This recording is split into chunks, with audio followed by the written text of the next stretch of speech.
Hello friends, जय हिंद, वंदे मातरम। Welcome back to our YouTube channel. Friends, आज एक बहुत ही महत्वपूर्ण विषय पर बात करने वाले हैं जो बिल्कुल थोड़ा हटकर भी है, जिस पर लोग बात भी नहीं करते। देखिए, आज हम बात करेंगे एक ऐसे गैंगवार की। आपने छोटे मोटे गैंगवार तो बहुत सुने होंगे, लेकिन आप जानकर के आश्चर्य में पड़ जाएंगे कि क्या वैश्विक स्तर पर भी इसी तरह के गैंगवार होते हैं। आंसर है हाँ, होते हैं। आज मैं आपको इस वीडियो के अंदर वो साक्ष्य दिखाने वाला हूं जिससे जानकर के आप कहेंगे कि वास्तव में क्या इतना बड़ा, हाँ जी इतना बड़ा। देखिए, इतना बड़ा धोखा इस दुनिया के साथ है कि दुनिया के कुछ एलीट क्लब बने हुए हैं पूरी दुनिया के अंदर, जो कि क्या करते हैं, ये जो लोगों की जो लाइफ है ना, उनके लिए मायने नहीं रखती। उनके लिए मायने रखते हैं उनके प्रॉफिट्स, उनके प्रॉफिट और उनके लॉस। समझ गए ना? उनके देश ये नहीं, उनके परिवार, उनके प्रॉफिट एंड लॉस ये मायने रखते हैं। और देखिए, आज हम बात करने वाले हैं दुनिया की उन तीन शक्तियों की, या तीन शक्ति के उन केंद्रों की जिनके द्वारा आज पूरी दुनिया के अंदर जितना भी टर्बुलेंस, जितनी भी उथल पुथल आप देख रहे हैं, ये सिर्फ और सिर्फ इसी की देन है। और देखिए, पहले भी ये होते रहे हैं और आगे भी ये होते रहेंगे। और मैं अपनी वीडियोस के अंदर ये बातें हमेशा करता रहा, लेकिन आज मैं आपके लिए कुछ इस तरह के साक्ष्य लेकर के आया हूं जिन्हें जान करके आप भी कहेंगे कि वास्तव में दुनिया इतनी निर्मम हो सकती है। बिल्कुल इतनी निर्मम हो सकती है।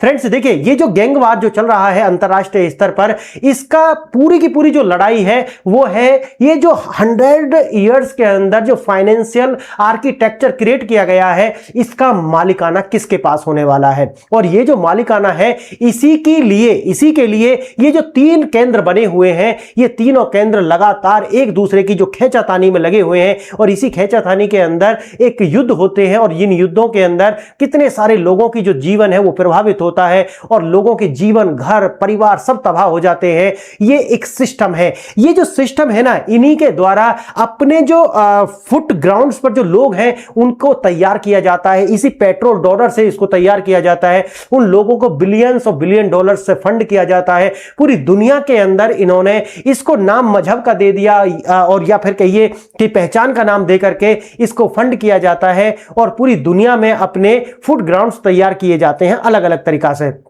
फ्रेंड्स, देखिए, आपने डीप स्टेट का नाम सुना होगा।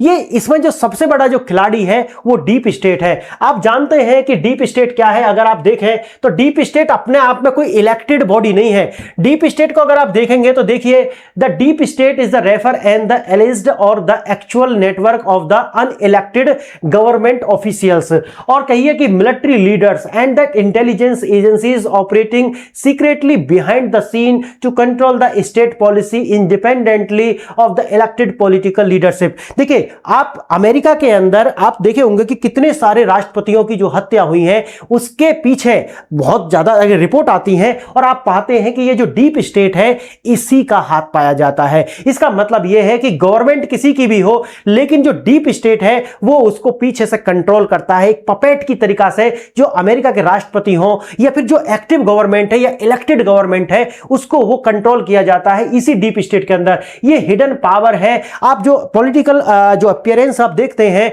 वो सिर्फ 10% है। 90% जो पावर है वो इसी तरीका के जो डीप स्टेट नाम का जो अनइलेक्टेड ग्रुप है इसके पास है। इसका जो है परमानेंस, एक तरीका से ब्यूरोक्रेसी। अच्छा, इसमें होते कौन है? जो रिटायर्ड ऑफिसर्स है वो होते हैं, पके हुए चावल आप कह सकते हैं, है ना। ये पके हुए चावल इनके अंदर होते हैं, और ये जो है बैठ करके सब कुछ चलाते हैं। फ्रेंड्स, देखिए, अब ये जो जितना भी कार्य हुआ है, अभी आपने देखा होगा कि भाई ईरान और अमेरिका के बीच में एक पीस डील हो गई। आपने ऐसी भी सुनी होगी ना कि $300 बिलियन अमेरिका देने के लिए राजी हो गया। आपने ऐसे भी सुना होगा। आपने ऐसा भी सुना होगा कि ये जो $100 बिलियन से ज्यादा के जो असेट्स थे ईरान के, IRGC के, मैं कहूं तो ज्यादा बेहतर होगा, इनको भी अब फ्री कर दिया गया है अमेरिका के द्वारा। आप जान करके बड़ा सोच रहे होंगे कि क्या अमेरिका कितना बड़ा हृदय का है, कितना दयालु है कि इतना सारे काम कर दिए। देखिए फ्रेंड्स, ये पैसा कोई डायरेक्ट IRGC या फिर ईरान की जेब में नहीं आएगा, बल्कि जो अमेरिका के राष्ट्रपति हैं या फिर जो डीप स्टेट के जो लोग हैं, इनकी जो अपनी कंपनीज होती हैं, बड़ी बड़ी फर्म्स होती हैं, ये ही उस पैसे को लगाएंगे पुनर्निर्माण करने में। ईरान का पुनर्निर्माण करेंगे। 2 पैसे लगाए, अगर 10 रुपए खर्च करने हैं तो 2 रुपए खर्च करेंगे, 8 रुपए अपनी जेब में लगाएंगे। ये कार्य होने वाला है। आप देखिए, ये जो कार्य सारक हुआ है ना अभी, ये इसका कारण क्या था? इसका कारण था, आपने देखा होगा कि जो स्पेस एक्स है उसके कुछ आईपीओ जारी हो रहे थे, और ये जो आईपीओ हैं अमेरिका के जो शेयर बाजार में या पूरी दुनिया के जो शेयर बाजार में, जिसको ये नेस्डेक नाम का ये स्पेस एक्स जो एक्सचेंज है वो इसको कंट्रोल करता है। ये जो 12 जून 2026 इसको जारी। और अब देखिए ये जो समझौता है उसका और ये जो आईपीओज की जो डेट है इनको आप मैच करके देखेंगे तो अब आपको पता चलेगा कि जो आईपीओज है ये पूरे थे 135 बिलियन डॉलर का जो है 135 तो इसका वो भी रखा गया है, ये मोर देन 100 बिलियन डॉलर का ये जो है आईपीओज लेकर के आया था मार्केट में। ये पूरी तरीका से अच्छे से बिके और कोई हर्डल्स ना आए, इसलिए शांति दूत बनकर के अमेरिका ये सब सामने आ जाते हैं और उसके लिए पुश किया जाता है इजराइल को भी। लेकिन जैसा कि आप जानते हैं कि इसके अंदर बड़े बड़े खिलाड़ी शामिल हैं और इसके अंदर तीन जो ग्रुप बनकर के सामने निकल करके आते हैं। इसको कलर तो कुछ भी दे सकते हैं, पहचान किसी भी तरीका से दे सकते हैं, लेकिन वास्तव में ये लड़ाई किसकी है? ये पावर की लड़ाई है। इसके अंदर जो सबसे बड़ी लॉबी है वो है वॉशिंगटन डॉलर मशीन। क्या है? Washington dollar machine. यानी कि इस डॉलर मशीन का मतलब ये है कि जो डीप स्टेट के जो लोग हैं, जो अधिकारी लोग हैं, ये जो पावरफुल लोग हैं, ये चाहते हैं कि डॉलर कभी भी सेंटर से बाहर ना हो। अब याद रखना इस बात को, अमेरिका के अंदर भी दो तरीका की लॉबी है। एक वो लॉबी है जो चाहती है कि डॉलर जो है वो किसी तरीका से हट जाए, यानी कि डॉलर एक अमेरिका की जो सेंट्रल करेंसी है अब ये ना रहे, वर्ल्ड करेंसी या फिर कहिए कि रिजर्व करेंसी कोई और देश बन जाए तो ज्यादा बेहतर है। एक लॉबी तो इस पर काम करती है, लेकिन दूसरी लॉबी इस पर काम करती है कि नहीं, डॉलर ही बना रहे, क्योंकि डॉलर बनने से क्या रहेगा, ये जो एलीट क्लब है इसकी जो अपनी जो पैसे हैं वो बनते रहेंगे, इसके अंदर उन्हें फायदा होगा। लेकिन पहला वाला जो क्लब है क्या वो अमेरिका का दुश्मन है इसलिए मना करता है? नहीं, इसलिए नहीं करता। पहला जो है वो ये जानता है कि जब तक अमेरिका का ये जो रिजर्व करेंसी रहेगा तब तक अमेरिका के अंदर मैन्युफैक्चरिंग इंडस्ट्री कभी डेवलप कर ही नहीं सकती। इसका सीधा सा अर्थ ये है कि अगर मैन्युफैक्चरिंग यूनिट और मैन्युफैक्चरिंग अगर डेवलप नहीं करता है सेक्टर, तो इसका मतलब सीधी सी बात है कि जो मैंने पहले भी आपको बताया है कि अमेरिका पूरी दुनिया से कितना ट्रेड डेफिसिट है? 1 ट्रिलियन। कितना? 1 ट्रिलियन का ट्रेड डेफिसिट है अमेरिका का। आप सोचिए, ये इतने का तो उधार खा जाते हैं, मतलब घाटे में है इतना 1 ट्रिलियन का।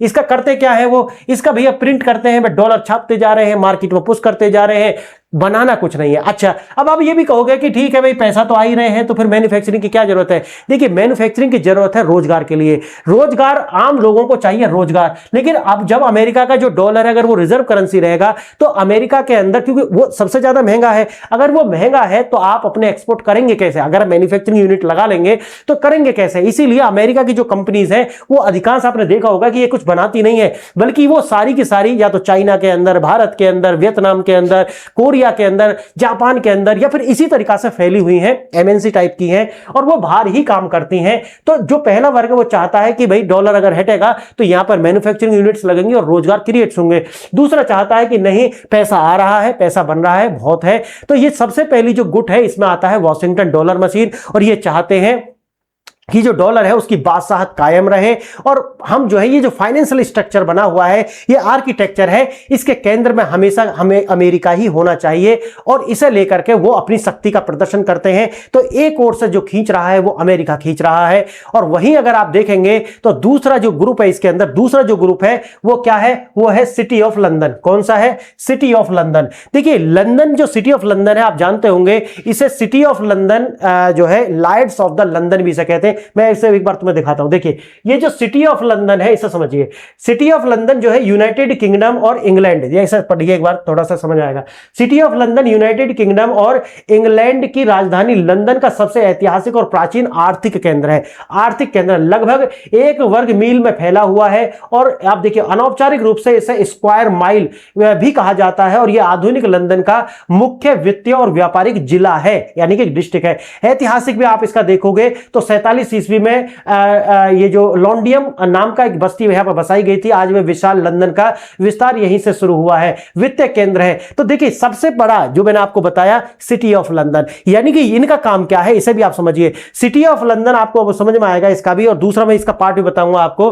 तो ये सिटी ऑफ लंदन है, ये चाहता है कि जो आर्थिक केंद्र है उसमें हमेशा ये बनना चाहिए, ये यानी कि सिटी ऑफ लंदन ही आर्थिक केंद्र बना रहना चाहिए। ये अपनी बादशाहत जो है वो नहीं छोड़ना चाहिए चाहते, और स्वतंत्रता, जो स्वतंत्र आर्थिक साम्राज्य है वो ये नहीं चाहते, और अपने ही भीतर एक अलग तरीका का वो बनाकर करना चाहते हैं। जैसे मैंने आपको बताया, मात्र 1 मील में फैला हुआ है, और ये 1 मील पूरे के पूरे ब्रिटेन को जो है ये कंट्रोल करता है। आप सोचिए कि ये एक ग्रुप है, ये एलिट लोगों का ग्रुप है, एक छोटा सा, यानी कि 1 मील में फैला हुआ है, लेकिन संपत्ति इनके पास है। तो ये भी नहीं चाहते कि यहां से ये हम इसे छोड़ें। इसी में एक महत्वपूर्ण बात आपको और बताऊंगा, आप अगर देखोगे तो यहां पर लाइट्स ऑफ द लंदन, अब इसे देखिए, इसे देखिए, अगर आपको वो समझ में आया होगा तो ये आपको अच्छे से समझ में आएगा। अब देखिए, लाइट्स ऑफ द लंदन ये एक बीमा कंपनी है, समझिए, लेकिन वैसी बीमा मत समझ लेना जैसे LIC टाइप का। ये बीमा कंपनी नहीं, दुनिया की सबसे बड़ी, देखिए, सबसे बड़ा और सबसे पुराना बीमा बाजार है पूरा, समझिए। दुनिया के अंदर जितने भी शिपमेंट चलते हैं वाटर के अंदर, बिना इनके, क्योंकि उनका इंश्योरेंस प्रीमियम यही देते हैं। अब समझिए, पूरी दुनिया में जितने भी समुद्र के अंदर आपके जितने भी वेसल्स चल रहे हैं, उनका ये जो बीमा करता है वो यही है। निवेशक के साथ साथ एक जटिल जोखिम, यानी कि जहाज हो गया, उपग्रह हो गया, फिल्मी हस्तियों की जो संपत्ति हो गई, एक तरीका से सबका, है ना, जैसे ब्लैक स्टोन टाइप का एकदम, है ना। यह कैसे काम करता है, इसे आप समझ सकते हैं कि शॉपिंग मॉल मान सकते हैं, और इसके अंदर जैसे कंपनी नहीं है, लाइट्स खुद कोई बीमा पॉलिसी नहीं बेचता, बल्कि यह एक प्लेटफॉर्म प्रदान करता है जहां खरीदार और विक्रेता मिलते हैं। जैसे स्विफ्ट प्रणाली अमेरिका की, याद आ रहा है कुछ कुछ स्विफ्ट प्रणाली, यानी कि पूरी दुनिया में कहीं भी व्यापार हो, कहीं भी व्यापार पहले तो डॉलर में होगा, और जब डॉलर में होगा तो उसका 4 से 5% जो है वो फ्री में अमेरिका वसूलेगा, फ्री में अमेरिका के पास चला जाएगा। अब आप देखिए, ये भी उन्होंने एक प्लेटफॉर्म इसी तरीका से बना लिया, यानी कि लाइड पूरा, है ना, तो इसे बोलते हैं लाइट्स ऑफ द लंदन। और आपको मैंने जैसे पहले बताया, ये दोनों का काम क्या, सिटी ऑफ लंदन और ये लाइट्स ऑफ लंदन, यानी कि ये चाहते हैं कि भैया पूरा पावर का केंद्र हम रहें। और इसका आपको मैं एक बात और बताता हूं, इसे भी समझ लेना, ये पूरी दुनिया की जो ब्लैक मनी होती है ना, उसको व्हाइट करने का काम ये करते हैं। यानी कि दुनिया में आपने देखा होगा ना, नीरव मोदी और ये बड़े विजय माल्या, इतने बड़े बड़े जो लोग होते हैं, ये दुनिया में कहीं भी हो, समझना इस बात को, ये भारत से नहीं, ये पाकिस्तान से भी भागते हैं, ये बांग्लादेश से भी भागते हैं, ऐसे लोग हर देश में होते हैं पैसा वाले। ये पैसा लेकर के कहां भागते हैं, ये पैसा लेकर के लंदन भागते हैं। और ये जो सारा पैसा होता है, इसी तरीका के जो पैसे को ये एक लीगल मनी बना देते हैं, लीगल तरीका से आपका पैसा भागे लेकर के, और हो सकता है घूम करके वो भारत के अंदर ही इन्वेस्ट हो जाए, और वही इन्वेस्टमेंट फिर दोबारा से पैसा कमा करके नीरव मोदी और विजय माल्या जैसे अनेक हंड्रेड्स ऑफ थाउजेंड्स लोग जो है उनको ये पैसा पहुंचाएगा। आप समझ गए, ये कंपनी क्या कार्य करती है, इसे भी आपको समझना होगा। अब देखिए, ये जो कंपनी है, अब इसका मैंने आपको बता दिया, ये जो कंपनी है जिसे हम लाइट ऑफ द लंदन कहते हैं, ये कंपनी क्या कर रही है, पूरी दुनिया में जो ये फिल्म इंडस्ट्री जैसे मैंने आपको दिखाया भी है, या फिर जो भी उपग्रह, तो ये बीमा करती है। तो बीमा का काम क्या होता है कि भैया अगर कोई दुर्घटना होती है तो उसका हाई प्रीमियम पर ये आपको पहले प्रीमियम वसूलते हैं, फिर अगर कोई दुर्घटना होती है तो उसके लिए आपको पैसा देते हैं। यही करते हैं ना, ये भी सेम वही करते हैं। तो जो समुद्र के अंदर ये जो चलते हैं जहाज, उनमें अगर कोई दुर्घटना होती है तो उसका जो आप पहले प्रीमियम भरेंगे, फिर ये उसका अगर दुर्घटना होती है तो आपको पैसा देंगे। लेकिन अब समझिए इस बात है, जितना रिस्क उतना प्रीमियम हाई, आप जानते हैं इस बात को। तो अब रिस्क ज्यादा होगा तो प्रीमियम ज्यादा देना पड़ेगा। तो भाई रिस्क तो कंपनी कैसे पता चलेगा कि रिस्क ज्यादा है या कम है?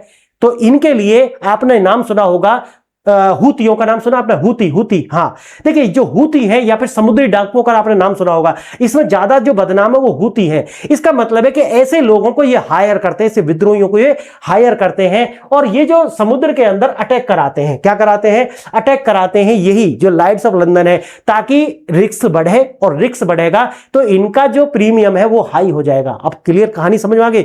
यानी कि ये चाहते हैं कि इनकी जो बादशाहत है वो कायम रहे, इसीलिए इनकी जो समस्या है कि अगर कोई दूसरी ताकत अगर वहां पर काबिज होती है तो इनकी पूरी जो प्लानिंग है वो टूट जाएगी। इसीलिए ये चाहते हैं कि हम सत्ता में बने रहें। और यहां से समझ में आती है कि तीसरा जो गुट है वो निकल करके आता है चाइना, रूस और IRGC। देखिए, IRGC, आप देखिए इस बात को भी आपको मैं बता देता हूं, IRGC भी इनसे मिला हुआ है। ये लाइट्स ऑफ लंदन वाले हैं ना, ये खुद पे खुद नहीं होता, ये IRGC वाले उनसे भी मिले हुए हैं। लेकिन IRGC वाले जो है ये गुट में और आते हैं, चाइना, रूस और ये IRGC वाले। अब समझिए, तीसरा गुट यही है। अब ये चाहते हैं कि जो स्ट्रेट ऑफ हॉर्मुज है वहां पर हम एक अलग तरीका का सेटअप बनाएं, और जो भी वहां से विमान जहाज वगैरह निकलते हैं उनसे कुछ वसूलें, है ना। तो ये अपनी बादशाह चाहते हैं, इनको अपना पैसा चाहिए। क्लियर है ये वाली बात।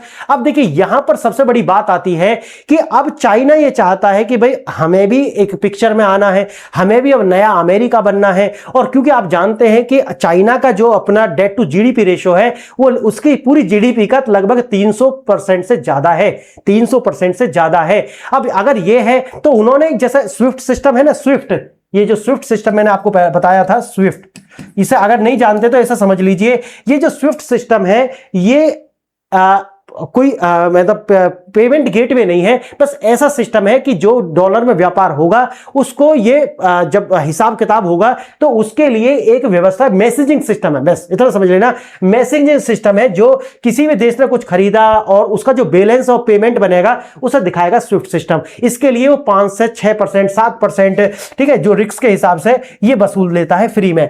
इसी को देखते हुए चाइना लेकर के आया है CIPS, इसी के तरीका का चाइना क्या लेकर के आया है, CIPS। अब आप अगर आप इसे देखोगे दोनों को, अगर आप, मैं अभी दिखाता हूं आपको, देखिए ऐसा देखिए आप, अब आपको समझ में आएगा।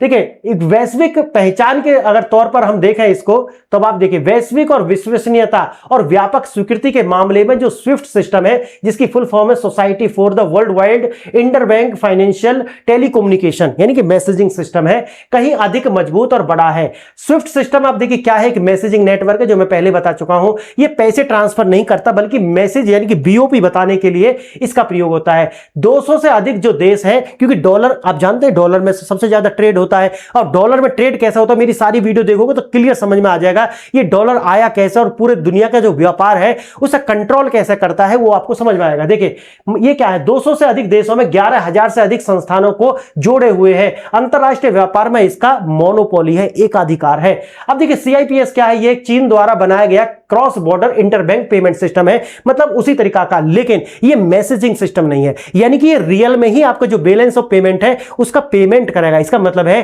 कि ये ज्यादा, जो चाइना ने जो बनाया है CIPS, ये ज्यादा है, यानी कि ज्यादा बेहतर है, एडवांस सिस्टम है, क्लियरिंग और सेटलमेंट करता है, पूरा लेन देन करता है। लेकिन मैंने जैसे कि बताया 4 से 5% ये भी लेगा।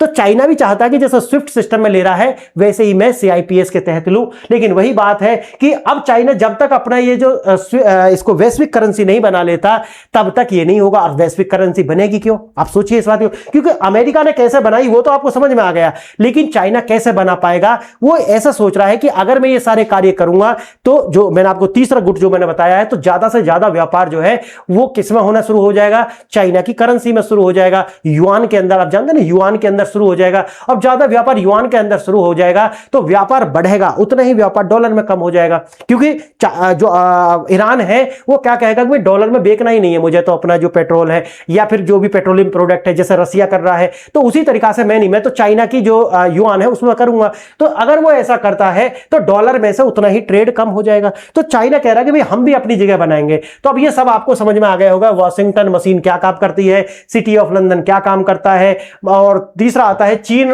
रूस और ईरान की जो धुरी है वो क्या कर रही है कि जो चाइना का जो CIPS है उसको कैसे रिवाइव करा जाए, बस इस पर सारी आधारित है चाइना का। लेकिन वही है, मैंने जैसा कि बताया कि भाई वैश्विक करेंसी बनने के अपने फायदे हैं तो नुकसान भी कम नहीं है। देखिए मल्टीपोलरिटी यानी कि बहुध्रुवता, और युआन के अंदर, यानी कि युआन के अंदर आ जाए, डॉलर पैसे वो हट जाए, ये चाहता है। 70% जो घरेलू खपत का आधार है, यहां पर जैसे मैंने आपको बताया चाइना की सबसे बड़ी दिक्कत क्या है, मैंने इससे पिछली ही वीडियो अगर आपने देखा हो, इससे पहली वाली जो वीडियो है मैंने उसमें यह बताया कि चाइना का सबसे बड़ी दिक्कत यह है कि जो उनकी रिटेल सेल है वो नेगेटिव है, और नेगेटिव छोटे मोटे समय से नहीं है, 2022 के बाद से वो नेगेटिव है, और नेगेटिव है 0.6% से, और वो आने वाले समय में कम होगी। अब आप ये समझिए कि आप ख्वाब क्या देख रहे हैं, आप ख्वाब देख रहे हैं कि मेरी जो करेंसी है वो वर्ल्ड ट्रेड में आगे जाए, है ना। और आप जानते हैं कि अमेरिका, अगर आप चाइना का देखोगे तो जो एक्सपोर्ट्स हैं वो बढ़ रहे हैं, वो लगातार बढ़ रहा है। अगर मई का भी देखोगे तो लगभग 108 बिलियन डॉलर है उसका, कितना, 108 बिलियन डॉलर ये है। और आप पूरी साल का देखोगे तो आपको दिखेगा कि 1 ट्रिलियन से ज्यादा का सरप्लस है उनका। ये अगर एक महीना का देखा जाए तो 108 बिलियन डॉलर का सरप्लस है, लेकिन बाहर तो हो रहा है, उसके अपनी कमी है, अपनी तरीका के। उस पूरी वीडियो को देखोगे समझ में आ जाएगा उसके चैलेंजेस क्या क्या आने वाले हैं अभी चाइना के ऊपर। लेकिन जो घर में खपत नहीं है, और भारत का आप देखोगे तो भारत की जो खपत है वो 70% तो हम ही कर लेते हैं। तो भारत जो है अगर देखा जाए इन सभी में, तो क्योंकि हम भारत पे भी आना ही पड़ेगा कि भाई ये सब सारी आपने बात कर ली, भारत कहां है? भारत है गोल्डीलॉक जोन में। कहां पर है? गोल्डीलॉक जोन में। अभी से देखिए, भारत एक ऐसी स्थिति में है, आपने गाना सुना होगा लैला ओ लैला, है ना, कैसी तू लैला, है ना, ऐसी में लैला, शायद ऐसा गाना है, और हर कोई चाहे मुझसे मिलना अकेला। तो भारत की वही स्थिति है, लैला वाली स्थिति है, यानी कि जो सारी पावर्स हैं ये भारत से इकला मिलना चाहती हैं। इसका मतलब है कि, और उसका मैं कारण अलग अलग आपको बता चुका हूं, उसका कारण यह है कि भारत के पास में जिस तरीका की अभी शक्ति है, जिस तरीका का टैलेंटेड पूल है, जिस तरीका की मैन पावर है, जिस तरीका की कंजप्शन हैबिट्स हैं, जिस तरीका का एवरेज एज है, जिस तरीका से युवाओं की आबादी है, और कंजप्शन 70% हम अपने घर का कर लेते हैं। हमारे जो युवा है, आप जानते होंगे कि 67% आबादी ऐसी है जिनकी उम्र अभी भी 35 साल से कम है, 35 वर्ष से कम है। इसका मतलब है कि जो इसकी कंजप्शन हैबिट्स है वो हाईटेक गैजेट्स की हैं, उसकी जो हैबिट्स है वो लोन लेकर के भी पढ़ना चाहता है, व्यापार कर सकता है, यूनिकॉर्न खड़ी कर सकता है, तो उसकी हैबिट अलग है, कंजप्शन अलग है। तो इसीलिए जो हाईटेक है या दुनिया भर से जो लोग हैं वो भारत को क्या है, अकेला मिलना चाहते हैं, और यही भारत की ताकत है। तो मैंने जैसा कि आपको बताया, ये सब मैं बता चुका हूं, सतह पर जोखिम दिखता है, उसी से तो क्या बढ़ता है, प्रीमियम बढ़ता है। ये 700 से 70 से 80 साल का जो पूरी की पूरी सच्चाई है, लक्ष्य 100 वर्षों का जो वित्तीय आर्किटेक्चर है उसे गंवाना नहीं चाहते। फाइनेंशियल टाइम्स और ब्लूमबर्ग की जो रिपोर्ट है वो तो यही बताती है जो मैंने आपको भी बताया है। और पूर्व में क्या हुआ है, 5000 वर्षों का जो इतिहास रहा है कि जो आप जानते हैं कि दुनिया का 20 से 30% जो है जो पावर है, खासकर क्रूड ऑयल्स वगैरह, वो स्टेट ऑफ हॉर्मुज से निकलते हैं, बाकी स्वेज नहर से निकलते हैं, मलक्का से निकलते हैं। तो यहां पर आप समझते हैं कि ये जो चौक पॉइंट्स है दुनिया का, यहां पर ये जो कंपनी मैंने बताई है इनकी अपनी पावर से, ताकि प्रीमियम हाई करे जा सकें। अब देखिए, अगले 100 वर्षों का जो वर्चस्व है वो यही तय करेगा कि जो मैंने जैसा कि बताया, जो खींचतान जो दुनिया में युद्ध अभी और आने वाले में, चलने वाले समय में, Washington dollar machine, city of London और यूरेशियन एक्सिस जो मैंने अभी आपको बताया, जिसमें चाइना और ईरान और रशिया आते हैं, वही आप देखोगे। वॉशिंगटन डॉलर मशीन क्या चाहती है, US treasury, Swift sanctions, control trade, पूरी दुनिया पर इनके माध्यम से वो रेस्ट्रिक्शंस लगा करके रहते हैं, किसी पर भी क्या लगा देते हैं, प्रतिबंध लगा देते हैं। अगर ये सिस्टम टूटता है तो ये प्रतिबंध की जो पावर है वो भी हमारे अमेरिका के हाथ से चली जाएगी। तो ये मैं आपको बता चुका हूं पूरी तरह से। दूसरा गुट मैंने बताया सिटी ऑफ लंदन का है, जो पूरी तरीका से क्या करना चाहता है, ये छोटा सा area city of the London UK सरकार के नियंत्रण से बाहर काम करता है एक तरीका से, क्योंकि मैंने जैसा कि बताया ये डीप स्टेट के पार्ट है, तो ये सरकारों को चलाते हैं, सरकार इन्हें नहीं चलाती, सरकार बनाते हैं ये, तो ये सरकार इन्हें नहीं बनाती। तो देखिए, यही जो मैंने आपको बताया स्विफ्ट सिस्टम जो है, उसके लिए चाइना लेकर के आया CIPS, cross border interbank payment system है। ये पेमेंट सिस्टम है, और स्विफ्ट सिस्टम पेमेंट नहीं है बल्कि क्या है, एक कम्युनिकेशन सिस्टम है, यानी कि मैसेजिंग सिस्टम है।